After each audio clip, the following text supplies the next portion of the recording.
Good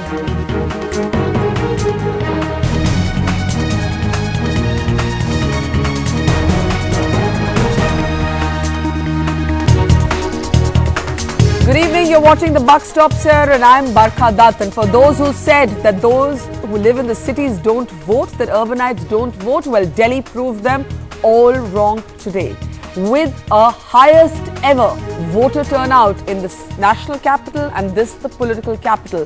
Till 7:45 p.m. this evening, the voter turnout was a record 67%. That's the highest it has ever been in Delhi. And in fact, the Election Commission had to extend voting time, which was meant to end at 5 p.m. The Election Commission said that people could vote till every last vote was counted. And in fact, even till just a short while ago, there were people who were still queuing up to vote.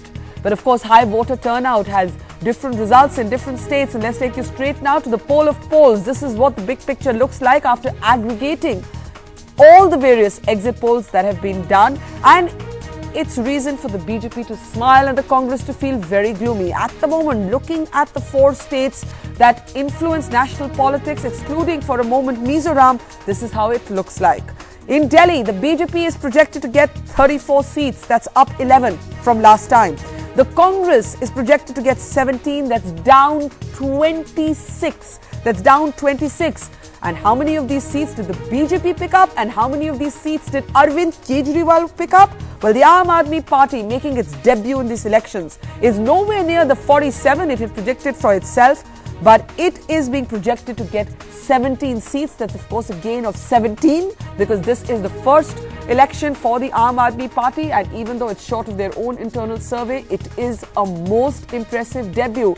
In many ways, if it ends up being a tight fight in Delhi, the Aam Aadmi Party could play kingmaker, but they're saying they're not going to support either the BJP or the Congress. The BJP ahead at 34 in Delhi. Let's take a look now at Rajasthan.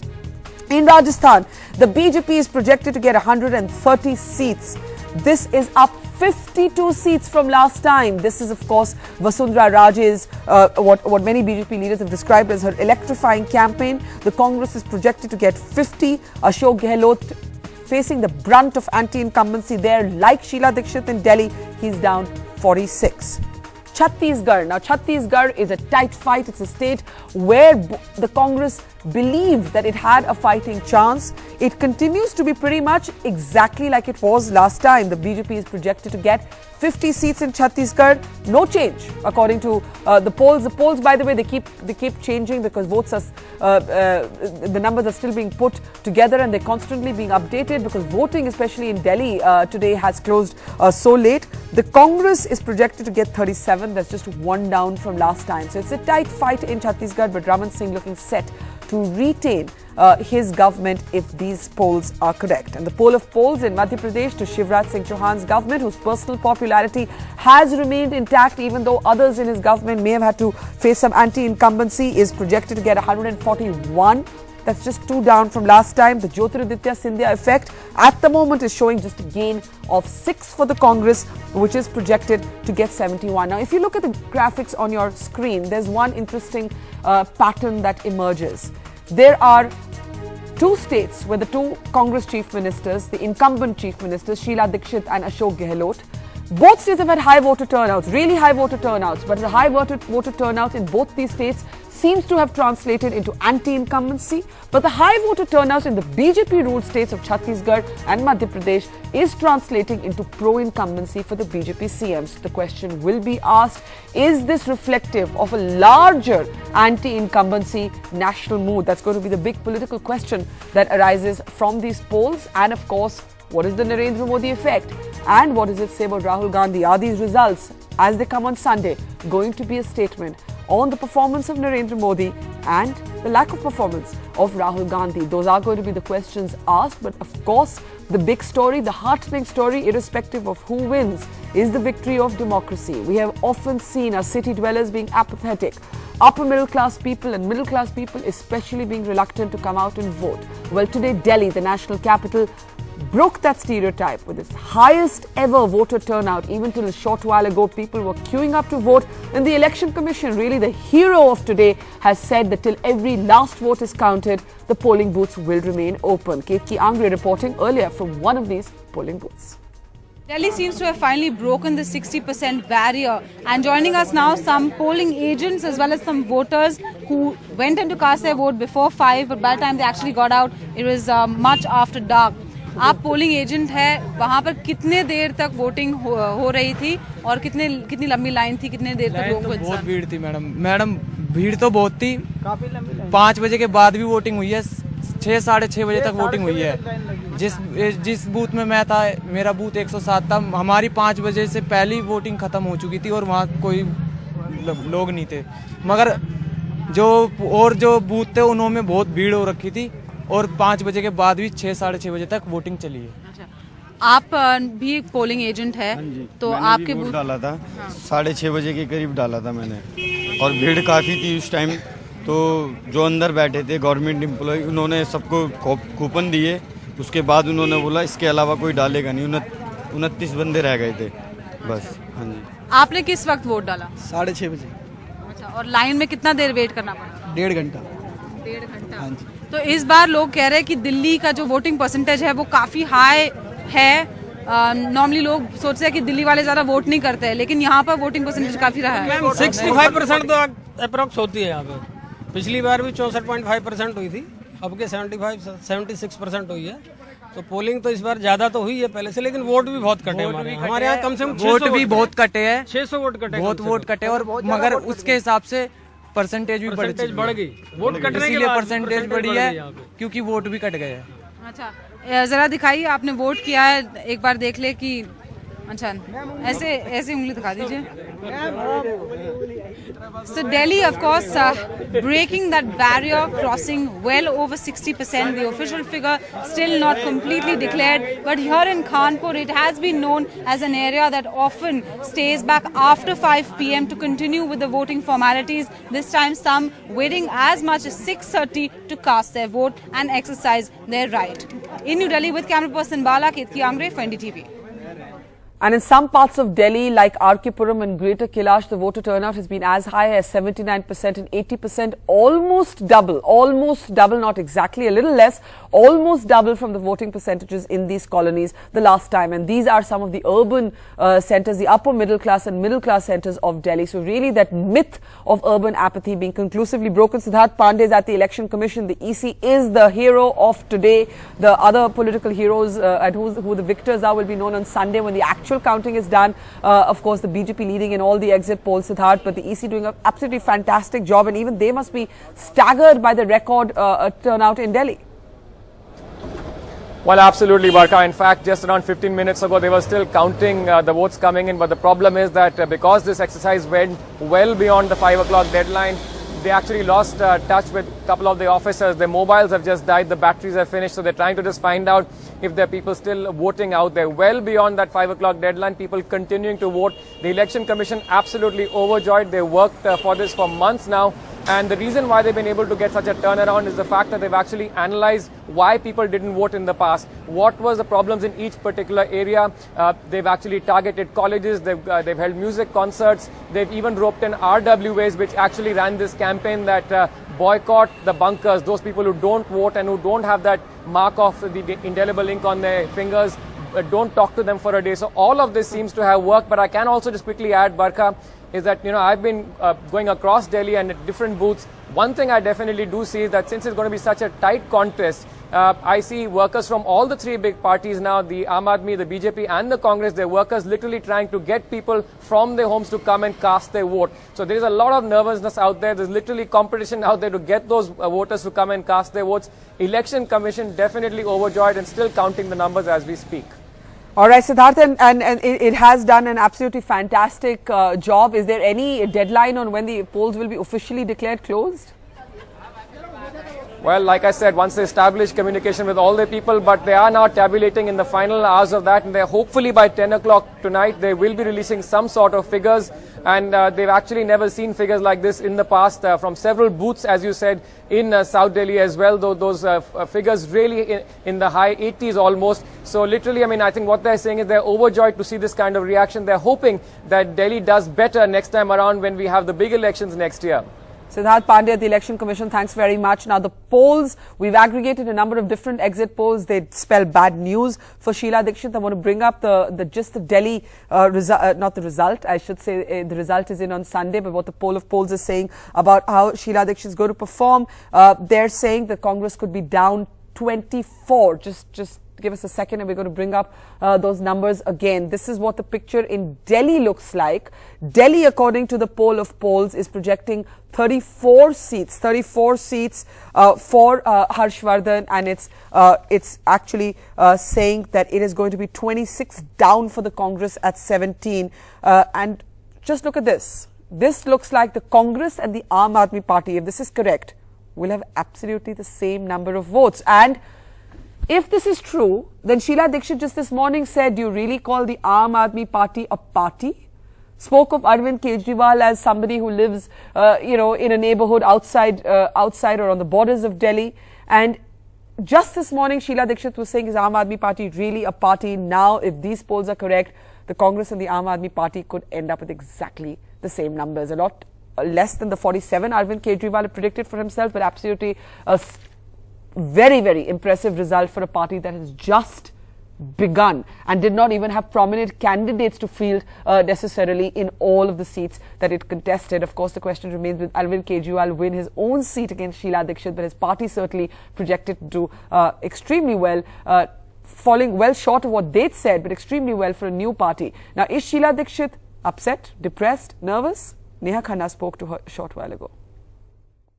Joining me now is the Chief Minister of Delhi, Ms. Sheila Dikshit. Ma'am, your reaction firstly to the high voter turnout. It's being said is the highest ever in Delhi.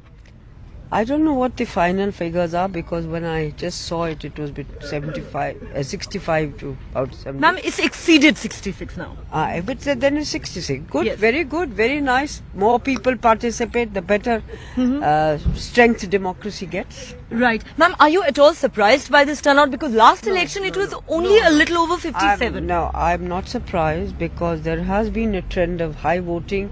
In Madhya Pradesh, it was so in Rajasthan, it was so in Chhattisgarh, it was so in Mizoram. So we expected this also here also, that there is a greater awareness. People want to have a participatory democracy, and I'm very happy that this happened. But ma'am, again the question is, many people equate a high voter turnout with anti-incumbency. Who equates? Well, at least pollsters do, pundits do. Pundits. Let the pundits do. You disagree, ma'am? You disagree?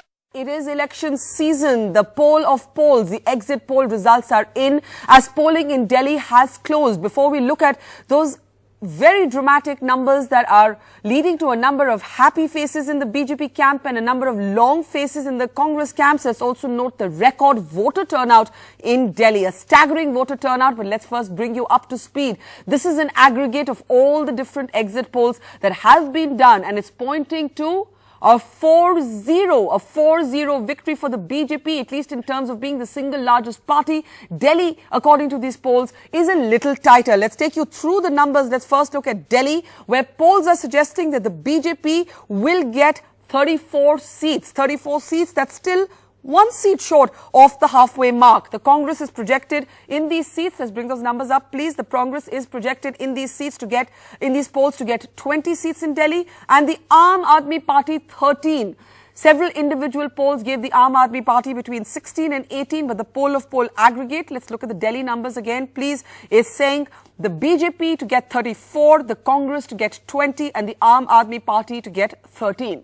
Let's shift our focus now to Rajasthan. In Rajasthan, it's a clear victory for the BJP. 138 seats, we are looking at 78 seats for the BJP and 96 for the Congress. 96 seats No, that is the 2008 result. I beg your pardon. Let's look at the latest results at 138 for the BJP and 44 for the Congress. So it's a change of 60 seats, a gain of 60 for the BJP according to these exit polls and down 52 for the Congress. Let's take a look at Chhattisgarh now. The exit polls are projecting 50 seats for the Raman Singh government there. Now remember, Chhattisgarh was an election where the Congress believed it had a fighting chance, that it was a neck-and-neck battle. But at least according to the exit polls, Raman Singh is set to retain power in Chhattisgarh with the exit polls projecting 50. And finally, Madhya Pradesh, Shivraj Singh Chauhan, also according to these polls, a beneficiary of pro-incumbency. BJP projected to get 144 seats. The Congress projected to get 77. That's only about 6 up, despite the high-voltage campaign run by Jyotiraditya Scindia. So if you look at this figure on your screen, you have the BJP Chief Ministers, Shivraj Singh Chauhan and Raman Singh, actually benefiting from pro-incumbency. And you have the Congress Chief Ministers, Ashok Gehlot and Sheila Dikshit, suffering from anti-incumbency. Let's introduce a panel now on the national implications if these polls are correct. We are first joined by somebody who might well be the man of the moment, Harsh Vardhan. He is the BJP Chief Ministerial candidate and he has every reason to smile today. Welcome to the show, sir. We're also joined by Manishankar Iyer from the Congress Party, Prakash Javadekar from the BJP and Prashant Bhushan of the Aam Aadmi Party. And Harsh Vardhan ji, I'll start with you. The polls are clearly saying the BJP will be the single largest party, but they're still saying, according to these polls, one shot. Does that concern you? One shot. No, it doesn't concern me at all because I am pretty sure that we are having a handsome majority in the elections.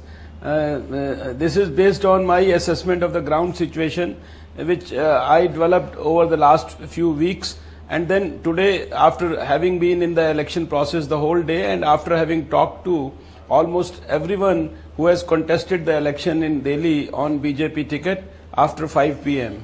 So are you saying you're confident that you're going to be the next Chief Minister of Delhi?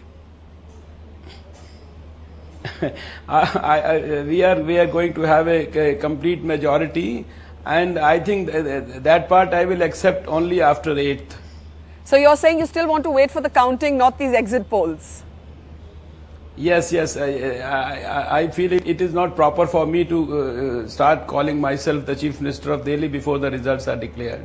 Let me take a look at the numbers, Harshvardhan ji. The exit polls are projecting 34 for the BJP. Let's just bring those numbers up again. In Delhi, 34 for the BJP, 20 for the Congress, 13 for the Aam Aadmi Party. Harshvardhan ji, did the BJP underestimate the Aam Aadmi Party? We have Prashant Bhushan here. Was the BJP and the Congress both guilty of underestimating the Aam Aadmi Party? You see, I will not still comment on what their actual tally will be at the end of the day on 8th. We have neither underestimated them, but we are pretty sure that we have got full backing of the people and their total support, and they were very keen to give BJP a chance once again after 15 years. But Harshvardhan ji, you call the Aam Aadmi Party the B team of the Congress. Some polls are even suggesting they could get between 16 and 18 seats. Do you regret those words that the BJP said, that they're the B team of the Congress? I'm sure Prashant has a few things to say about that, but I want to first ask you. You see, Mrs. Dikshit herself, a couple of days back, said that she is willing to take support from them and then form a government. And then there were a lot of news items appearing in the newspapers. I have never said that they are the B team, but this has been said by many people. This was the general perception all over. I have never said it on record anywhere. Let me ask you, I want to bring your attention to the advertisements, Harshvardhan ji, that all of Delhi woke up to this morning. It had Narendra Modi, and I want to bring up that picture. It had Narendra Modi towering over your picture. And many people, it was the front page of all the newspapers, and when you look at that image, you must have also seen it in the newspapers. Mr. Modi towering over Harshvardhan, which many people are now saying that if there's a victory, Harshvardhan ji, will it be Mr. Modi's victory or will it be your victory? I think you are trying to make an issue out of a non-issue. Mr. Narendra Modi is our future Prime Minister. He is our Prime Ministerial candidate and he is one of the most popular Chief Ministers and the future Prime Ministerial candidate of the day. So I think what is the harm if his photo is there or if he is campaigning? I don't know why such questions keep arising No time and harm. again. No harm. that, I'm just saying, is it Modi's election or Harshvardhan's election in Delhi? It is everybody's election. It is BJP's election, and everybody who is concerned about BJP, whether it is Narendra Modi or Sushma Swaraj or Advani ji or Dr. Harshvardhan, or for that matter Rajnath Singh ji or Nitin Gadkari or the cadres of the party, it is everybody's election. No, my question is more that do you believe, Harshvardhan ji, before I open this up to the rest of the panel, do you believe that whatever the results are in Delhi and the other states are a referendum on Narendra Modi and Rahul Gandhi? Or do you believe this is a local election? You see, obviously it is a state election, and it can't be a referendum on any particular individual for that matter, because in our party it is the joint team which actually contests, which actually works, which actually plans, and which actually executes. How can it be one man, you can say, show for that matter? So you're saying it is not a referendum on Mr. Modi or Rahul Gandhi? It is a referendum on Sheila Dikshit and Harshvardhan? Obviously, it's basically something between BJP and Congress in Delhi. Obviously, for the Congress, it is supported by Sheila Dikshit and her leaders, including Rahul Gandhi. For BJP, it is Harshvardhan, supported by his leaders, and of course Narendra Modi ji, our tallest popular leader right now. One last question to you, Harshvardhan ji, before we open it up to the panel. Are you concerned that if there's a hung assembly, the Congress could join hands with others, it could try and break the Aam Aadmi Party? Are you concerned about that? I'm not concerned, not the least concerned, because I have been on the ground in the last 3-4 weeks, and I'm pretty sure about what I am thinking and what are going to be the results at the end of the day. All right, stay with us. Let's get Prashant Bhushan, Manishankar Iyer and Mr. Javadekar into the conversation as well. Prashant Bhushan, Arvind Kejriwal in his interview to me said he was expecting 47 seats. Yogendra Yadav said that the internal survey also gave it anywhere upwards of 38 seats. Now, for many people, this is a really good result for a party that has just started. Some polls giving you between 16 and 18. The aggregate of these polls giving you 13. But for the Aam Aadmi Party that expected much more, are these polls a disappointment? Well, we will know the results within a very short while. On the 8th, the results will be there before everyone. I would personally be disappointed if we get only 13 seats.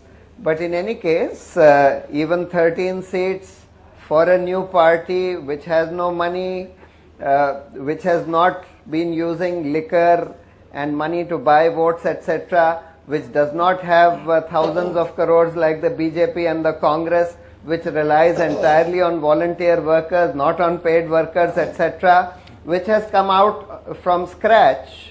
I think even 13 seats, if we get 13 seats, that would be an extraordinary debut for a new party like ours, which does not have these kind of resources like the Congress and the BJP, and which is not coming up as a political alternative merely, but which is coming up as a party which practices a new kind of politics altogether, which has a different kind of vision altogether, which promises to change the system rather than just change the government. Between the BJP and the Congress, we have been seeing the same kind of government coming in headed by different people, different individuals, but the same kind of politics has been going on, the politics of corruption, yes, the politics of buying votes through liquor and money, the politics of dividing the people on caste and communal lines, creating vote banks on caste and communal lines, etc. Today, the Aam Aadmi Party has presented a completely different, a radically different kind of alternative, which promises a totally different kind of politics, yeah, and promises systemic changes in this country. But may I ask you, before I take that back to Harshvardhan and then to Mr. Javadekar and Mr. Manishankar Iyer, Prashant, do you believe Arvind Kejriwal took a big risk by insisting on contesting against Sheila Dikshit? Because Arvind, as the leader of your party, has to win his own election. You know, and while you're right that for a new party, even this would be a very impressive performance, it still falls well short of what you have projected for yourself. And did Arvind take a risk? Too much of a risk? Look, everything that we are doing is a risk. We didn't want to get into politics. We have been forced to get into electoral politics because of the recalcitrance of the Congress and the BJP. We were wanting a Lokpal, an institution which could independently investigate corruption. But when we saw the stonewalling of all the major parties in parliament and in government on this issue, and we realized that there is no way that they would agree to this unless we defeat them in elections, because their arrogance always was that, look, who are you? We are the elected representatives. You come and defeat us in elections. Now, everything that we did, forming a political party, thereafter contesting these elections, thereafter for Arvind to challenge the three-time incumbent chief minister is certainly a risk. As Arvind has said, we have staked everything for this cause. Yes. And as he told Anna that, look, when Anna said that bhai politics to कीचड़ है, तुम लोग इसमें घुसोगे तो तुम लोग भी गंदे हो जाओगे, he said, तो फिर ये मान लीजिएगा कि हमने अपनी इज्जत भी दांव पर लगा दी. अगर हमको अपनी इज्जत भी खोनी पड़े देश को बचाने के लिए, तो हम उसके लिए तैयार हैं, उस बलिदान के लिए भी तैयार हैं. Okay, let me. Therefore, for a party which has put everything at stake, for Arvind, who has put everything at stake, his entire career he has left, all his money he has donated, he has worked night and day for 18 to 20 hours a day for the last several months. He has put his health at risk, he has put his reputation at risk. We knew that all kinds of dirty tricks would come from these political parties by way of CDs, this, that and the other. Okay, so you're saying... But if you want to save this country, this is what you need to do. Okay. This is what you have to do. Okay, Harshvardhan, before we look at the national impact of these polls and these results, do you now at least give Mr. Bhushan's party the respectability of being a worthy challenger? Because every time we were talking to the Congress and the BJP in this campaign, both said the other is my rival. You never even looked at the Aam Aadmi Party as a rival. Today, if these polls are correct, and you would hope that they are because they give very good numbers for the BJP, Mr. Harshvardhan, do you accept Prashant Bhushan's party as a worthy political rival? You see, first of all, let me contest what Mr. Prashant Bhushan claims about his party. He is talking of a very high moral ground and very high ethical things. I think these things, what they are talking about, they don't match even a bit with the ground reality and the position that they have taken in public and the things that they have been doing over the last few weeks and or rather the last few months. And most of these things have got exposed in the public domain now. Okay. So I think they should now stop talking about this high moral ground that they took when they formed their party. The behavior of this party has been seen very well. Their stand on Kashmir, I think the country needs to have an explanation from Mr. Prashant Bhushan and his colleagues. Their stand on Inspector Sharma, their stand about these sting operations, their behavior in the case of a personality with whom they met to garner votes just for the sake of improving their vote bank. I think there are a number of things, and they are talking about. But are they a worthy rival? Are they a worthy rival? They are a worthy rival? Are they a allegations worthy of rival, Mr. distributing money Harshvardhan? and liquor. Sir, do you accept that they are a serious political hurling, rival? Whatever your other differences are, do you accept that they are to be taken seriously now? You see, that is my limited question. You see, there is no. Everybody has a right to be in the political system. Yes. And there are 1300 political parties in the country. One more could be added to that. That's another issue. Okay. But I am only contesting that, you see, they are hurling wild accusations against the leading national parties, forgetting what they are themselves doing. Are they not collecting money? Are they not distributing money? Are they not distributing liquor? They have been doing all this. Okay, I'll put that to Prashant Bhushan. Elections. I'll put your arguments to Prashant Bhushan in a minute. Let's get Manishankar Iyer and Prakash Javadekar into the conversation as well. Manishankar Iyer, if these polls are correct, it is depressing news for the Congress certainly, and questions will be asked about, just like the BJP is saying, is this Modi effect or is this not Modi effect, and we're putting that to them.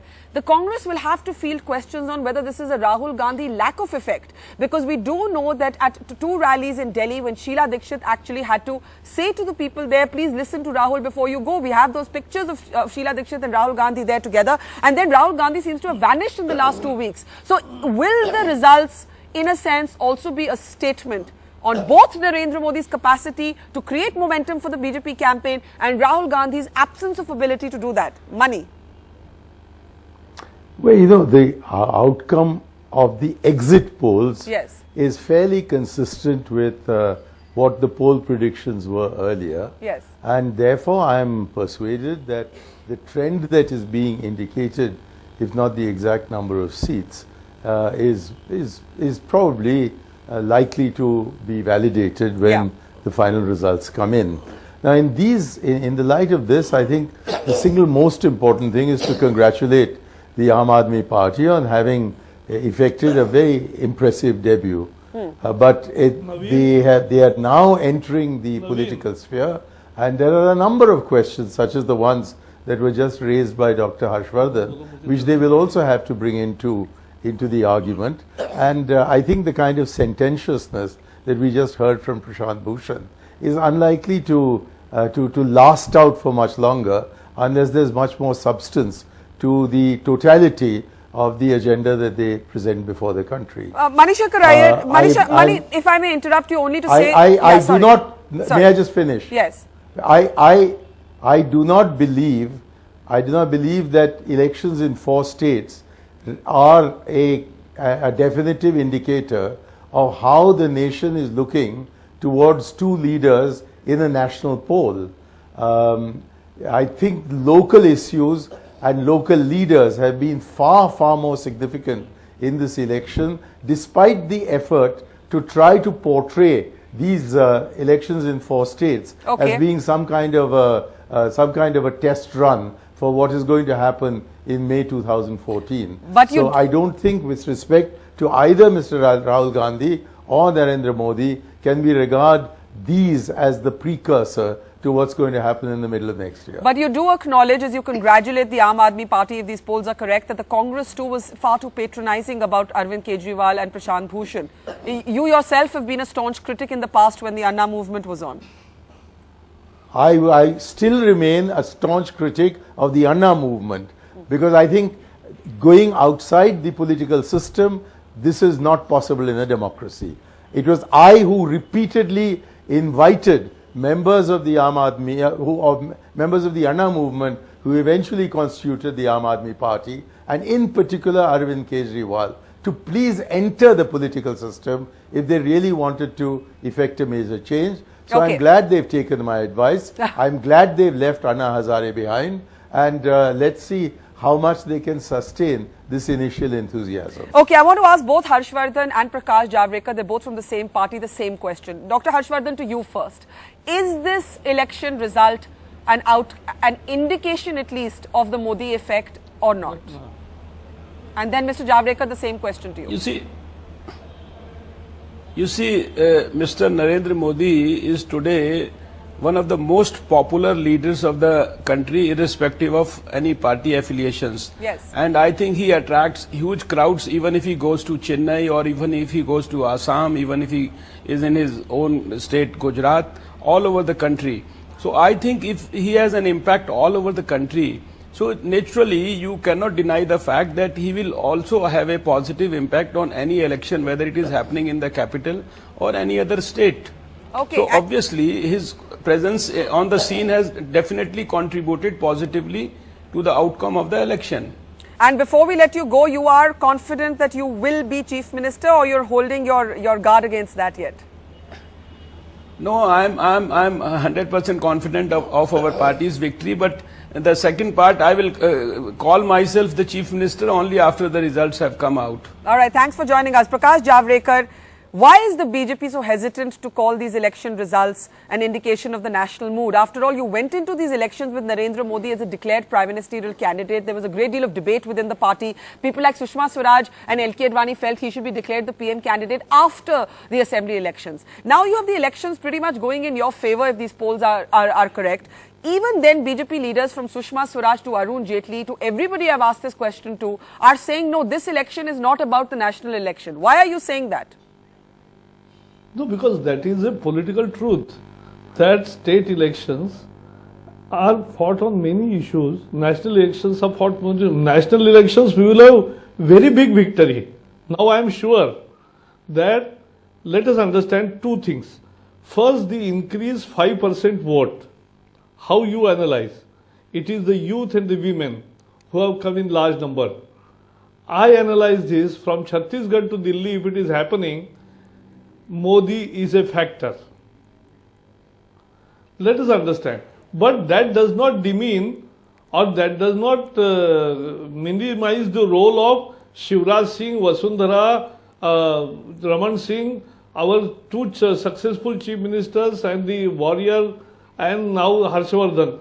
Yes. The whole organization, the party, everybody is to be credited. But Prakash ji, the booth level worker is surcharged with Modi's announcement of leadership. But Prakash ji, if there is a victory in Madhya Pradesh and Chhattisgarh, if there is a victory in Madhya Pradesh and Chhattisgarh for the BJP, which is an amazing illustration of pro-incumbency, would that victory be Shivraj Singh Chauhan's and Raman Singh's? In Rajasthan, would it be a victory of Vasundhara Raje, or would these be victories of Narendra Modi? Whose victories would these be? No.